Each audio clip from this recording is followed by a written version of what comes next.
Mercedes-Benz vient de tuer deux voitures électriques après seulement 4 ans. Le QE Berline et le QE SUV disparaissent du catalogue en 2026.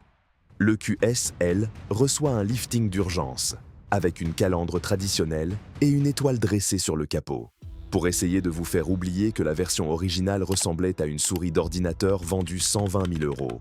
Et voici le chiffre qui résume tout. En 2025, BMW a livré 442 072 voitures 100% électriques dans le monde. Mercedes, 168 800. Même segment premium allemand, même clientèle potentielle.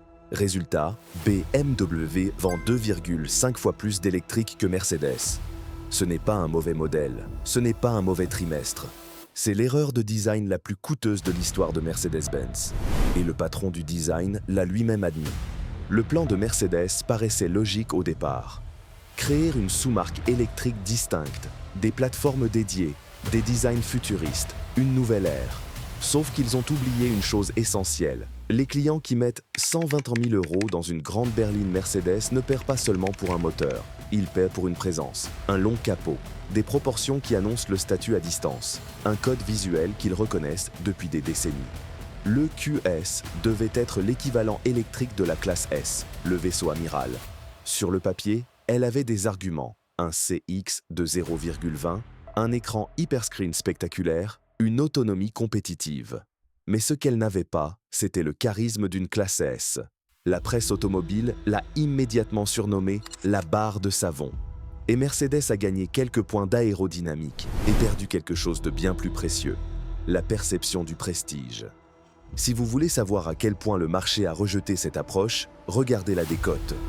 Selon une étude IC Cars relayée par Motor 1, le QS perdait 48,7% de sa valeur après 1 an seulement, près de la moitié du prix de la voiture, envolé en 12 mois.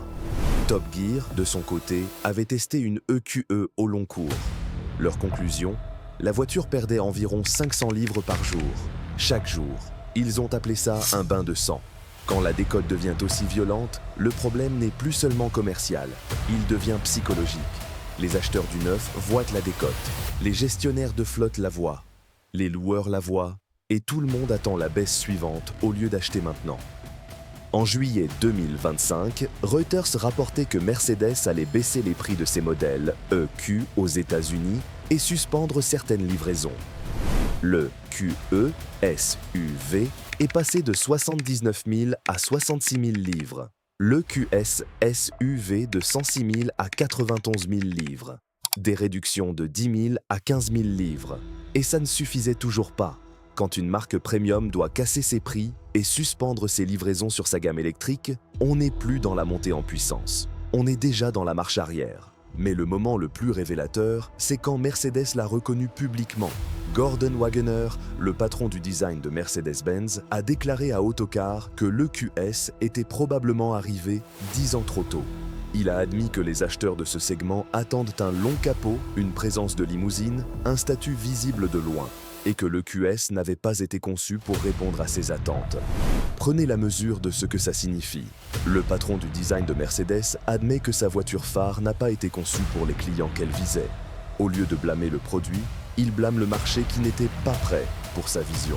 C'est là que l'histoire bascule de l'ambition à l'arrogance. Pendant que Mercedes s'enlisait, BMW a fait exactement l'inverse. En 2025, le groupe BMW a livré 2,46 millions de véhicules en légère hausse et 442 072 modèles 100% électriques.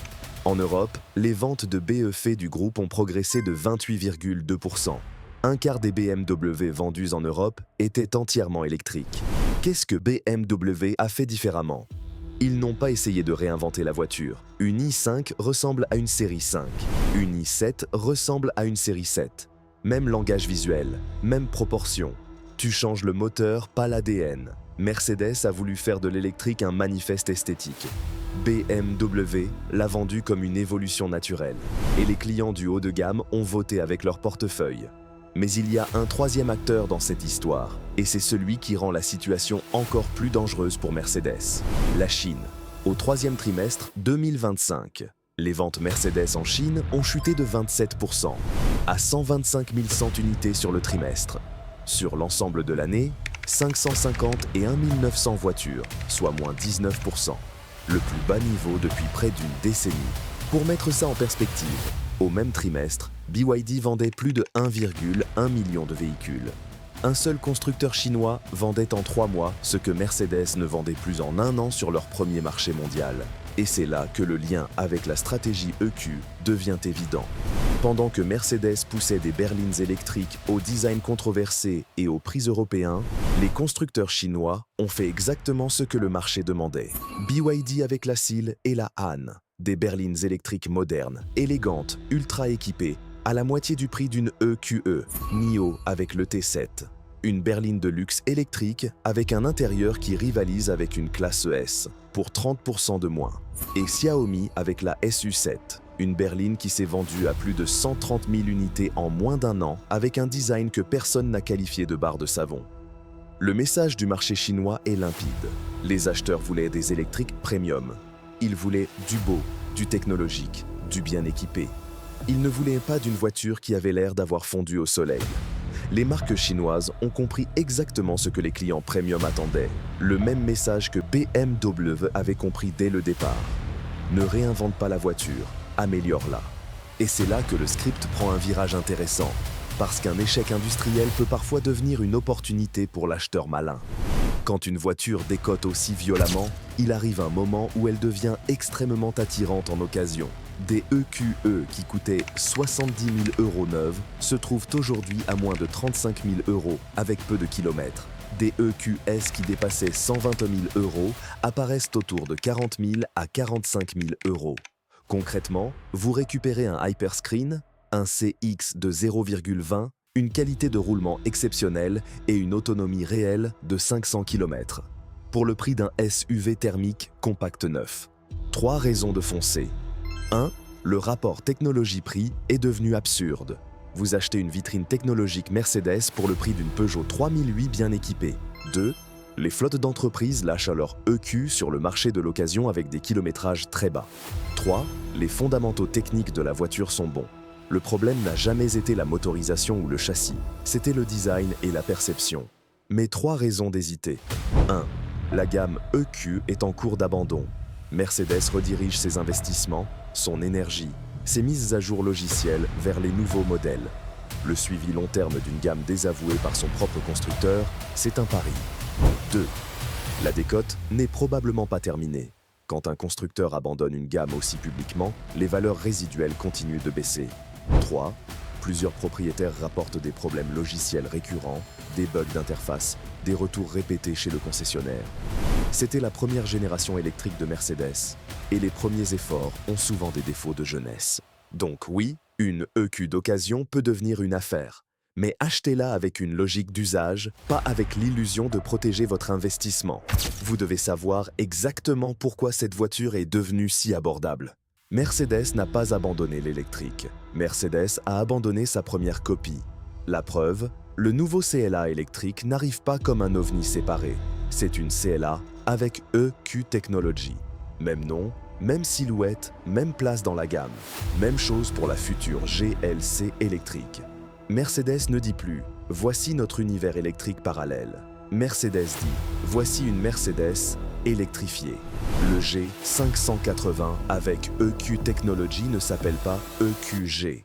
La sous-marque EQ est morte.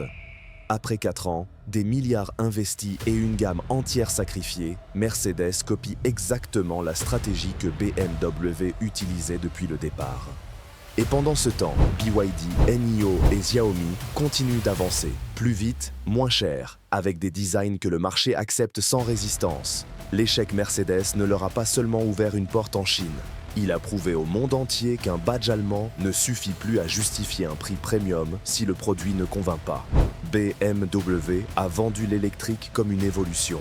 Mercedes a voulu le vendre comme une réinvention. Les constructeurs chinois, eux, l'ont vendu comme une évidence. Et le marché a tranché. Dites-moi dans les commentaires, est-ce que vous achèteriez une EQS d'occasion à 40 000 €?